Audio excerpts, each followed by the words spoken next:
Hey, this is Ryan. We're here at the Comedy and Magic Club, and this is another episode of Behind the Punchlines. When did you realize you were good with impressions? Probably when I hit puberty, because they didn't really sound good until I hit puberty. They were just like a little kid. So my first impression that really landed was Morgan Freeman, because I was a little kid. I was like, I'm Morgan Freeman. It didn't sound good. But then I hit puberty and it was like, I'm Morgan Freeman. Hi, how you doing? So I'll say that's when I realized I was good at impressions, was when I was like 15. Who were my comedic influences growing up? For sure, Robin Williams. That was a big one. Loved Dana Carvey, of course. And I actually watched a lot of Home Improvement.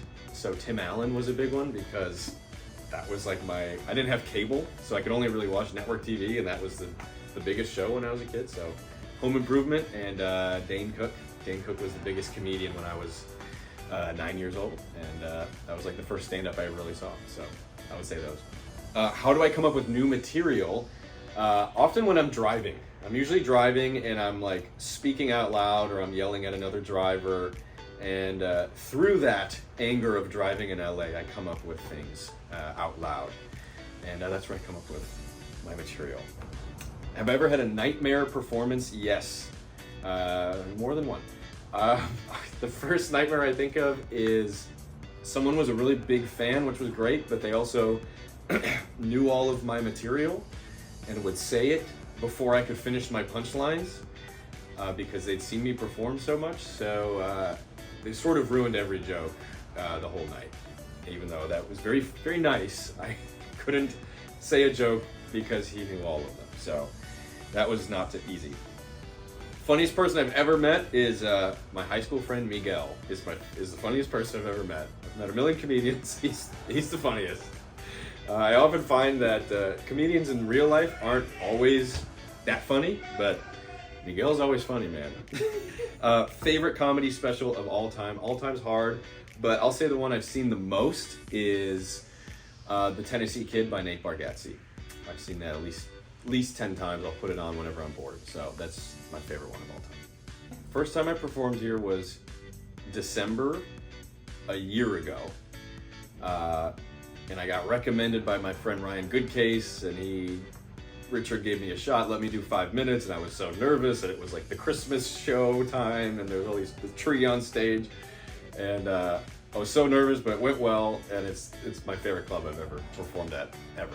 And there's not a better one. So. How old were you when you started performing? Because you're still really young. Thank you. It depends. I did the 8th grade play.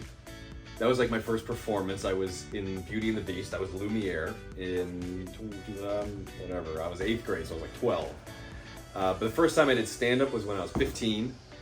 And then really after I graduated college is when I started doing it seriously. But I would say, yeah, if you want to say 12 or 15 is the first time I performed. Like, you became so quickly one of the favorite here at the club.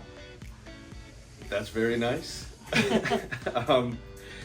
I don't know, you just kind of have to find your club, and I just think I fit in really well here, and that's kind of what happened. I really like the staff, and I'm comfortable here, so I think all of that sort of it's the right people at the right time doing the right thing, so I'm so happy. It's my favorite place. Now, I know this is the second time you're opening for Jay Leno here at the club. Yeah. Tell me about this experience.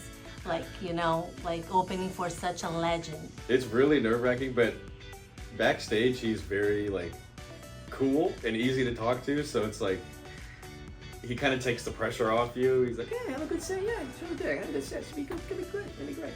So he's very good. It's easy. He makes it a good time, and you don't feel like he's watched him a million times when I was a kid growing up watching the Tonight Show, but that kind of goes away, and the crowds are so good here because they're all so excited to see him. So it's kind of easy, honestly. Hope you enjoyed. That's Behind the Punchlines. I'm Ryan. Thank you so much, and come by Comedy and Magic and see the great comedians perform here. We got Jay Leno on stage right now. Come on.